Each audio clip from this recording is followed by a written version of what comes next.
Halo, selamat malam teman-teman. Di sini saya Junior Levin Christine Tambunan, ingin berbagi tentang materi kita hari ini, yaitu tentang public speaking.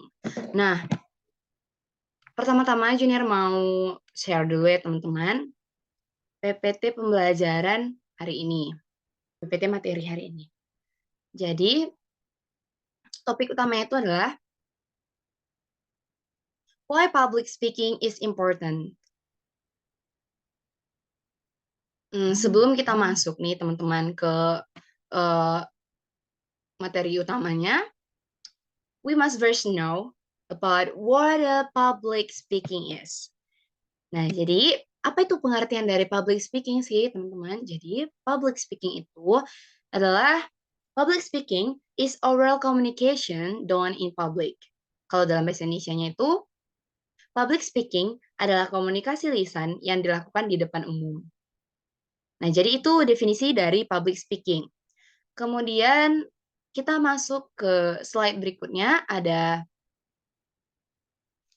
manfaat public speaking. Nah, tadi kan topik utamanya kenapa public speaking itu penting. Why public speaking is important. So, ini adalah materi utamanya, manfaat public speaking. Kenapa dia penting? Karena dia memiliki manfaat terdiri dari 6 yang akan saya jelaskan.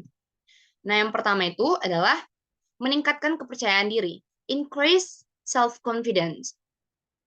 Nah, jadi kalau misalnya kita pandai dalam berpublic speaking, kita itu bisa meningkatkan kepercayaan diri kita.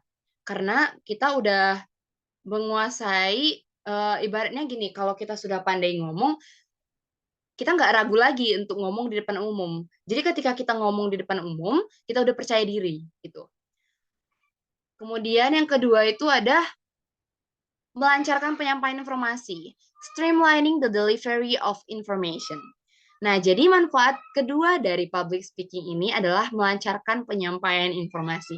Ya, karena kalau misalnya kita menyampaikan informasi, kita lugas, atau dalam penyampaiannya itu kita baik, dan orang-orang itu dapat mencernanya dengan baik, maka informasi yang kita sampaikan itu lancar nih teman-teman. Jadi kalau kita udah paham berpublic speaking, maka kita bisa lancar dalam menyampaikan informasi seperti itu. Nah, poin yang ketiga, menumbuhkan leadership, growing leadership. Nah, kalau misalnya kita lihat nih teman-teman, ada Mary Riana, Najwa Shihab, ada Maudy Ayunda. Nah, ketika mereka berbicara, kita bisa melihat mereka itu menguasai public speaking. Mereka menguasai ketika mereka berbicara itu terlihat mereka itu elegan dalam berbicara, itu mereka tepat, dan ya itu kita sebut dia public speaker. Nah, di situ mereka bisa menumbuhkan dengan kita memiliki ability to public speaking, to be a public speaker, kita itu bisa menumbuhkan leadership kita. Dari itu kita bisa uh, menjadi seorang pemimpin.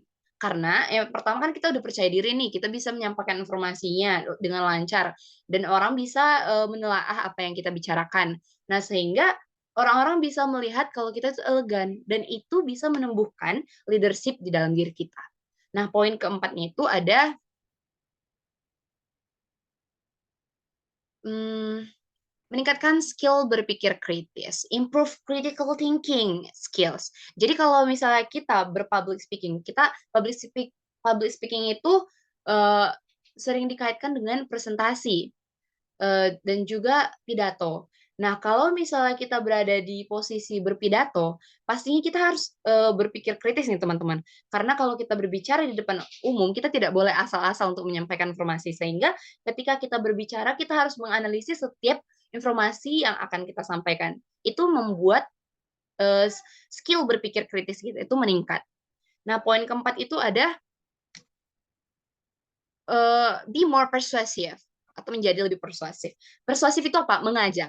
Nah, ketika kita sudah pandai untuk katakanlah mempengaruhi orang, karena ketika kita berbicara itu orang-orang bisa memahami apa yang kita sampaikan seperti poin yang kedua. Nah, dengan kita public speaking, dengan kita memiliki kemampuan sebagai public speaker, kita bisa mengajak orang, memotivasi orang seperti yang saya sebutkan tadi. Ada Najwa Shihab, Miri Riana, Maudy Ayunda, dan banyak influencer Indonesia yang menguasai public speaking. Dan ketika menguasai public speaking ini, mereka bisa mengajak dan menjadi lebih persuasif untuk, audiensnya gitu. Kemudian poin kelimanya itu ada poin keenam ya teman-teman, poin terakhir dari manfaat public speaking, itu meningkatkan jenjang karir. Nah kita lihat nih, pejabat-pejabat kita lihat di perusahaan-perusahaan, itu kan pasti ada manajer lah, ada HRD lah, ada banyak sekali divisi-divisi yang ada di perusahaan. Dan setiap petinggi-petinggi perusahaan atau setiap pejabat-pejabat Indonesia, mereka harus menguasai public speaking. Nah, dengan itu kita bisa lihat nih teman-teman, dengan orang-orang yang menguasai public speaking, mereka bisa meningkatkan jenjang karir. Ketika kita berbicara, orang-orang dapat mengerti apa yang kita katakan dan kita bisa menjadi pemimpin dan setiap informasi yang kita sampaikan itu kritis dan eh, dapat dipertanggungjawabkan. Nah, itu menjadi daya jual untuk diri kita, karena itu bisa kita jual ke perusahaan-perusahaan. Artinya bukan jual diri ya teman-teman di sini. Itu artinya kita menjual ability of ourselves. Nah, jadi di situ kita bisa kayak meningkatkan jenjang karir kita. Pokoknya kalau kita udah pandai berpublic speaking, kita adalah public speaker, kita itu memiliki peluang besar untuk meningkatkan jenjang karir kita. Nah, demikianlah teman-teman penjelasan dari saya mengenai bagaimana pentingnya atau apa pentingnya public speaking itu. Nah, untuk teman-teman yang kurang, memahaminya lagi, mungkin boleh nih teman-teman bertanya-tanya lagi kepada saya. Terima kasih untuk teman-teman yang sudah mendengarkan dan sudah memperhatikan presentasi dari saya. Saya harapkan teman-teman dapat lebih mengerti lagi bagaimana pentingnya public speaking ini. Dan saya berharap setelah saya menjelaskan penjelasan ini, menjelaskan materi ini, teman-teman bisa menjadi public speaker, menjadi influencer di Indonesia yang dapat mempengaruhi banyak-banyak jiwa di Indonesia. Terima kasih, sekian. See ya.